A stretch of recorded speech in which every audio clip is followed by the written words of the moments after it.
Good morning, student. Welcome at our YouTube channel Daily GK English Notes. Dear student, आज हम पढ़ेंगे chapter first mathematics में 9th class. और first chapter में इससे पहले भी कल का जो पार्ट था उसमें हमने आपको बताया था what do you mean by real number. Real number के साथ साथ हमने बात की थी नेचुरल नंबर क्या होते हैं और प्राइम नंबर क्या होते हैं, ऑड नंबर क्या है, इवन नंबर क्या है, इंटीजर क्या होते हैं। तो उसके बाद अगर एक्सरसाइज के साथ साथ इस चैप्टर के जो इंपॉर्टेंट क्वेश्चन हैं उनकी अगर हम बात करें तो फर्स्ट चैप्टर जो है उसमें इंपॉर्टेंट क्वेश्चन आ जाते हैं हमारे पास। वो इंपॉर्टेंट क्वेश्चन क्या होते हैं, जैसे 9th क्लास में अब सबसे पहले अगर हम बात करें तो इसमें वो सबसे पहले हमसे पूछता है कि फाइंड रेशनल नंबर बिटवीन। तो बिटवीन का मीन्स क्या होता है कि किसी भी दो संख्याओं के बीच की संख्या। सपोज दैट अगर हमारे पास ये है कि 7 और यहां ब्लैंक दे दिया और ये हो गया, यहां हमें पता है 8 आएगा, लेकिन 7 के बाद काउंटिंग 8 और यहां 9। लेकिन अब क्वेश्चन ये आता है हमारे सामने कि ये 9 कहां से आया। अगर किसी भी बच्चे से अगर हम पूछते हैं कि सर 9 क्या है, कैसे आया है 9 या 8 कैसे आया, तो वो बच्चा क्या बताता है कि सर 7 के बाद 8 आएगा, उसके बाद 9 आएगा। लेकिन इसके पीछे भी एक लॉजिक है। वो लॉजिक क्या है, अगर कोई हमें ये पूछता है कि फाइंड डिस्टेंस बिटवीन 2 पॉइंट्स की दो बिंदुओं के बीच की दूरी क्या होगी, तो हमें क्या करना है। सपोज मेरे पास एक पेंसिल है, एक पेंसिल है 10 सेंटीमीटर लंबी, इसको हम दो भागों में बांट देंगे। तो इसको हम क्या करते हैं, 2 से डिवाइड करते हैं, 5 सेंटीमीटर की एक हो जाएगी और 5 सेंटीमीटर की एक हो जाएगी। तो इसके साथ साथ हम देखते हैं कि ये 8 कहां से आया। अगर हमारे पास कोई भी दो नेचुरल नंबर हैं उनके बीच की संख्या हमें निकालनी है, जैसे find the rational number between 7 and 9, तो हमारे पास 8 आएगा। कैसे आया 8, तो किसी भी जब दो नंबर के बीच के डिजिट हमसे वो पूछ लेता है, रेशनल नंबर पूछ लेता है, तो हमें क्या करना है, 7 + 9 दोनों का प्लस कर देना है और उसको 2 से डिवाइड कर देंगे। 7 + 9 कितना होता है 16, और 16 डिवाइड बाई 2 ये कितना होता है 2 8 जा 6, ये 8 यहां से ऐसे आया। तो आई थिंक सभी को समझ आया होगा। तो ऐसे ऐसे क्वेश्चन इसमें पूछे गए हैं। इसके साथ साथ और भी ऐसे क्वेश्चन हैं कि find 2 rational number, 3 rational number, वो भी एडिटेड हो जाएंगे। तो इसके बाद क्या है, जो रैशनलाइजेशन पूछता है, इसमें रैशनलाइजेशन की अगर हम बात करें, जैसे फाइंड रैशनलाइजेशन। वो रैशनलाइजेशन क्या होता है, जो फ्रैक्शन होता है हमारे पास P/Q, और फ्रैक्शन को हम क्या लिख सकते हैं, जो फ्रैक्शन होते हैं हमारे पास छोटी क्लास में भी आप पढ़ के आए हैं, हिंदी में इसको हम भिन्न बोलते हैं। ये होता है numerator upon denominator. Numerator upon denominator. Numerator और डिनोमिनेटर क्या होते हैं कि न्यूमरेटर और डिनोमिनेटर, इसको रेशनल नंबर भी हम बोल सकते हैं, क्योंकि ये भी तो किसकी फॉर्म में होता है, P/Q की फॉर्म में। कल हमने ये पढ़ा था। तो इसके साथ साथ P/Q जैसे ये है 3/7 है, 8/9 है। तो ऐसे क्या है, रैशनलाइजेशन का मींस क्या होता है, जो न्यूमरेटर अपॉन डिनोमिनेटर होता है, जो डिनोमिनेटर है उसकी मल्टीप्लाई करते हैं न्यूमरेटर के साथ भी और एज वेल एज नीचे डिनोमिनेटर के साथ भी। एक एग्जांपल से मैं आपको बताता हूं, देखिए कैसे रैशनलाइजेशन कैसे करते हैं। सपोज दैट अगर हमारे पास कोई भी एक टर्म है, जैसे डू रैशनलाइजेशन क्वेश्चन की अगर हम बात करें, रैशनलाइजेशन कैसे करेंगे हम। सपोज 1 अपॉन, मेरे पास टर्म की अगर मैं बात करूं 1 अपॉन √7 माइनस √6 है। इसका अगर हमें रैशनलाइजेशन करना है तो हमें क्या करना है, न्यूमरेटर तो हमारे पास 1 है, डिनोमिनेटर कितना है √7 माइनस √6 है। तो इसके साथ हमें क्या करना है 1 अपॉन √7 माइनस √6 मल्टीप्लाई कर देनी है। किसकी, ये न्यूमरेटर है, ये डिनोमिनेटर है। जो डिनोमिनेटर है उसकी मल्टीप्लाई कर देनी है यहां पे न्यूमरेटर के साथ भी और डिनोमिनेटर के साथ भी। तो यहां से √7, अब यहां ये जो माइनस है ये साइन चेंज हो जाएगा जब हम रैशनलाइजेशन करते हैं। तो ये हो जाएगा प्लस √6 और upon √7 plus √6।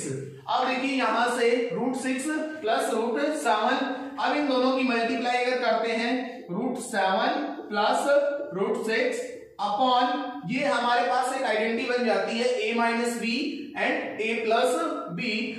a minus B और a प्लस बी, इसको मैं यहां लिख देता हूं आइडेंटिटी को, a माइनस बी और a प्लस बी। और ये हमारे पास क्या होता है, we know that a square minus b square. तो a की वैल्यू क्या है हमारे पास यहां से √7 है और b की वैल्यू क्या है हमारे पास √6 है। तो इस आइडेंटिटी में अगर हम ये रखते हैं तो यहां से हो जाएगा √7 का स्क्वायर माइनस √6 का स्क्वायर। और पहले भी हमने बात की थी स्क्वायर से स्क्वायर रूट कैंसिल हो जाता है, इससे ये कैंसिल हो जाएगा, इससे ये कैंसिल हो जाएगा। तो हमारे पास क्या आ जाएगा यहां से आंसर √7 प्लस √6 अपॉन में क्या है 7 minus 6 as it is √7 plus √6 upon में 1 लिखें या ना लिखें, यहीं पे हम इसको छोड़ देंगे एंड हेंस आंसर। तो आई होप सबको रेशनलाइजेशन भी समझ आया होगा। इसके बाद हम बात करते हैं रेशनलाइजेशन के बाद जो कुछ एक्सपोनेंट फॉर्म दिए हुए हैं चैप्टर फर्स्ट में। वो एक्सपोनेंट फॉर्म क्या है कि जब किसी भी एक सिंगल नंबर की कोई डिग्री दी होती है, उसको जब हम चेंज करते हैं एक्सपोनेंट में, एक्सपोनेंट फॉर्म में, सपोज जैसे 2 की पावर 3 मल्टीप्लाई 5 की पावर 3 मल्टीप्लाई 7 की पावर 3, इनको हम डायरेक्टली सोल्व कर लेते हैं। तो इसके कुछ लॉ होते हैं, वो लॉ भी हम फॉलो करेंगे। तो यहां पे मैं हेडिंग डाल देता हूं लॉ ऑफ एक्सपोनेंट्स। वो एक्सपोनेंट्स के लॉ हैं जो हमारे पास, वो लॉ ऑफ एक्सपोनेंट्स क्या होते हैं स्टूडेंट्स।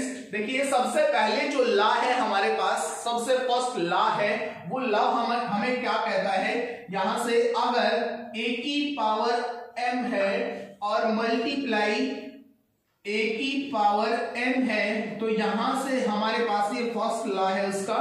तो यहां से हमारे पास क्या आ जाएगा, इसको जब कैलकुलेशन करेंगे, जब हम सोल्व करेंगे, तो a की पावर क्या हो जाएगी m प्लस n हो जाएगा। इसके साथ साथ मैं आपको एग्जांपल भी बताता रहूंगा।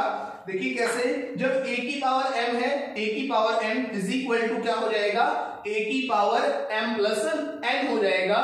तो यहां से अगर मैं बात करूं, जैसे a की पावर m 2 की पावर 3 मल्टीप्लाई a की पावर n 2 की पावर 5, तो यहां से क्या हो जाएगा, a कितना है हमारे पास 2 की पावर m कितना 3 प्लस 5, हेंस 2 की पावर 8 हमारा आंसर हो जाएगा। ये हमारा फर्स्ट लॉ है। सेकंड लॉ हमें क्या कहता है, सेकंड लॉ में हमें कहता है ये जब a की पावर m है और डिवाइड हो a की पावर n, तो क्या होगा, a की पावर m माइनस n हो जाएगा। जैसे 3 की पावर 5 डिवाइड बाय 3 की पावर 2, तो ये क्या हो जाएगा हमारे पास 3 की power 5 minus 2 and hence answer 3 की पावर 3, ये आंसर हो जाएगा हमारे पास। ये फर्स्ट लॉ, ये सेकंड लॉ। थर्ड और फोर्थ की बात हम करते हैं, इसको मैं रफ कर देता हूं एक बार। हमने 2 लॉ पढ़े, तीसरा लॉ जो कहता है हमें, वो थर्ड लॉ हमें क्या कहता है, थर्ड लॉ हमें कहता है कि अगर a की पावर m और रेज टू पावर n है, तो उसमें क्या हो जाएगा, a की पावर m और n की मल्टीप्लाई हो जाएगी। वो मल्टीप्लाई कैसे होगी, देखिए एग्जांपल से मैं आपको एक्सप्लेन करके बताता हूं। a की पावर m 2 की पावर 3 और इस पूरे की पावर 2 है, तो यहां से 2 की power 3 multiply 2 is equal to 2 की पावर 6 हमारे पास आंसर हो जाएगा। उसके बाद जो नेक्स्ट लॉ है हमारा, वो नेक्स्ट लॉ हमें क्या कहता है, देखिए जब पावर की पावर होती है तो हम मल्टीप्लाई कर देते हैं, और हमारे पास अगर ये है a की पावर -1, ये फोर्थ है, तो इसको हम कैसे एक्सप्लेन करेंगे, इट मींस दैट इसका इनवर्स हो जाएगा 1/a हो जाएगा। जैसे 2 की पावर -1 है, इसको हम लिख सकते हैं 1/2, ये हमारे पास आंसर हो जाएगा।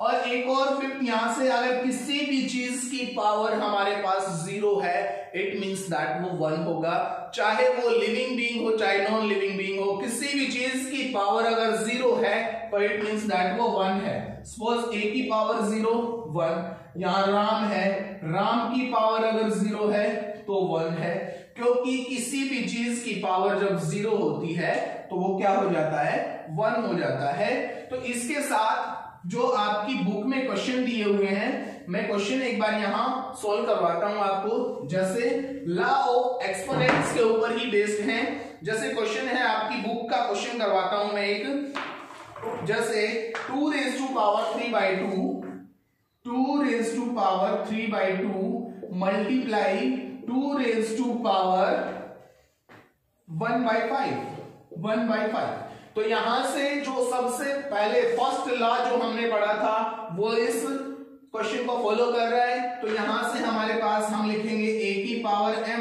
मल्टीप्लाई a की पावर n है इज इक्वल टू a की पावर m प्लस n हो जाएगा।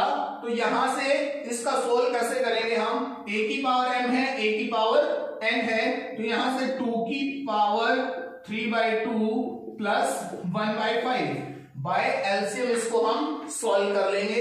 अगर यहां माइनस होता तो हम यहां डिवाइड होता तो हम इसको माइनस कर देते। तो आई होप कि आप इसको अच्छे से सॉल्व कर लेंगे, और ये सिंप्लीफिकेशन मोस्टली छोटी क्लास में भी आप करके आए हैं, ये आता होगा सभी को।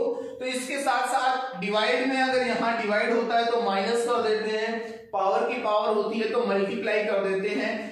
अब इसके साथ साथ एक और मोस्ट इंपोर्टेंट क्वेश्चन जो रहता है हमारा वो क्या है कि फर्स्ट चैप्टर में आपसे पूछ लिया जाता है कि लोकेट √2 ऑन नंबर लाइन। ये 2 से 3 मार्क्स का क्वेश्चन आपसे पूछ लिया जाता है एग्जाम में। तो हम क्या करेंगे कि नंबर लाइन जो होती है हमें पता है कि वो उस पे सारे इंटीजर होते हैं। तो देखिए √2 को हम नंबर लाइन पे कैसे शो करेंगे। तो सबसे पहले हमारे पास एक नंबर लाइन यहां ड्रॉ करनी होगी हमें। लेट अस, ये एक नंबर लाइन है, यहां पर 0, ये पॉजिटिव और ये नेगेटिव। नहीं, ऐसा नहीं होता, क्योंकि आपको पहले भी बताया है राइट हैंड जो होता है हमारा, राइट हैंड साइड जो होती है वो always be positive, and left hand side जो होती है वो क्या होती है, नेगेटिव होती है। तो हमें क्या करना है, √2 जो है उसको नंबर लाइन पे शो करना है। टेक इजी, बिल्कुल इजी क्वेश्चन है, ज्यादा मींस इसमें पजल ना हो कि ये कैसा क्वेश्चन पूछ लिया, ये हो गया वो हो गया, बिल्कुल इजी है। स्टेप टू स्टेप आप करते रहेंगे तो बिल्कुल मजा आएगा करते हुए। देखिए कैसे, यहां √2 है, सपोज मैं यहां पे 1 यूनिट एक डिस्टेंस मान लेता हूं, ये 0 से 1, ये जो डिस्टेंस है मेरे पास, मैंने क्या मान लिया इसको, 1 यूनिट मैंने इसको यहां मान लिया। अब जो 1 यूनिट डिस्टेंस मैंने मेजर की है यहां, अब मैं यहां इस 1 यूनिट के ऊपर एक 90 डिग्री का एंगल क्रिएट कर देता हूं। यहां मैंने ऐसे ये एंगल बनाया 90 डिग्री का, ये हो गया, ये मैंने एंगल बनाया 90 डिग्री का। तो यहां से इसका नाम रख देते हैं, ये हो गया हमारे पास O मान लिया मैंने इसको, ये हो गया A। जो OA है, OA is equal to 1 unit मैंने लिया, ये 1 यूनिट लिया। उसके बाद जो A पॉइंट है, A पॉइंट पे मैंने क्या किया, 90 डिग्री का एंगल क्रिएट किया। 90 डिग्री का एंगल क्रिएट करके इसको ऊपर P तक बढ़ा दिया। अब हमें क्या करना है, जो OA डिस्टेंस थी वही डिस्टेंस हमें AP में से कट कर लेनी है। ये है OA, A से P में से, AP में से हमने डिस्टेंस कट की 1 यूनिट, ये 1 यूनिट, तो ये 1 यूनिट यहां कट होगी। तो यहां से अब मैं इसको मेजर करता हूं, यहां से इसको मैं ज्वाइन कर देता हूं। P A में से कट किया मैंने, AB मैंने कट किया। तो यहां से क्या लिख सकते हैं हम, जो OA है वो इक्वल है किसके, AB के। ये जो डिस्टेंस है OA, ये AB के इक्वल है बिल्कुल। अब हमें क्या करना है, देखिए ये ज्वाइन किया। अब हम देख रहे हैं in triangle A B, O A B जो है वो हमने कैसी ट्रायंगल बनाई, राइट एंगल, इसमें 90 डिग्री का एंगल है। तो यहां तक आया होगा समझ। अब हमें क्या करना है, देखिए अब जो ओ बी है, ओ बी की डिस्टेंस जो हमारे पास है वो कितनी है, √2। इसको हम कैसे प्रूव करेंगे कि ये √2 है। आप सभी जानते हैं कि जो एक राइट एंगल ट्रायंगल होती है, ये राइट एंगल ट्रायंगल है हमारे पास, ये बेस है हमारे पास, ये हाइट है और ये हाइपोटेन्यूज है। जो लॉन्गेस्ट साइड होती है एक राइट एंगल ट्रायंगल में वो क्या होता है, हाइपोटेन्यूज होता है। और हाइपोटेन्यूज को हम फाइंड कैसे करते हैं, hypotenuse is equal to base का स्क्वायर प्लस हाइट का स्क्वायर, और ये इज इक्वल टू हाइपोटेन्यूज का स्क्वायर होता है। हाइपोटेन्यूज कितना है हमारे पास, OB का square is equal to base कितना है हमारे पास, 1 का स्क्वायर, और हाइट कितनी है, 1 का स्क्वायर। अब OB is equal to under root 1 का स्क्वायर 1 होता है और 1 का स्क्वायर अगेन 1 होता है। OB कितना आया हमारे पास, √2 आया। तो अब ये √2 जो है ये डिस्टेंस आ गई हमारे पास √2। इसको अगर हम बाय कंपास, इसको अगर हम यहां ज्वाइन कराते हैं, इसको यहां मीट करवा देते हैं, तो ये हो जाता है हमारे पास √2। तो आई होप सबको समझ आया होगा। तो इससे और भी मींस क्वेश्चन जैसे √3 का है तो वंस अगेन हम यहाँ क्या कर देते हैं, 90 डिग्री का एक एंगल और यहाँ क्रिएट कर देंगे, उसके बाद ये यूनिट यहाँ ले लेंगे, फिर ये ऐसे ज्वाइन कर देंगे, वो क्या आ जाएगा हमारे पास √3 आ जाएगा। तो आज के लिए इतना ही, और ज्यादा जानकारी के लिए हमारे चैनल को लाइक करें, सब्सक्राइब करें, और जो आपका रिस्पॉन्स है या जो हमारी कोई बात नहीं समझ आती है तो वो आप हमें कमेंट में बता सकते हैं। Thanks for watching and have a nice day. Thank you.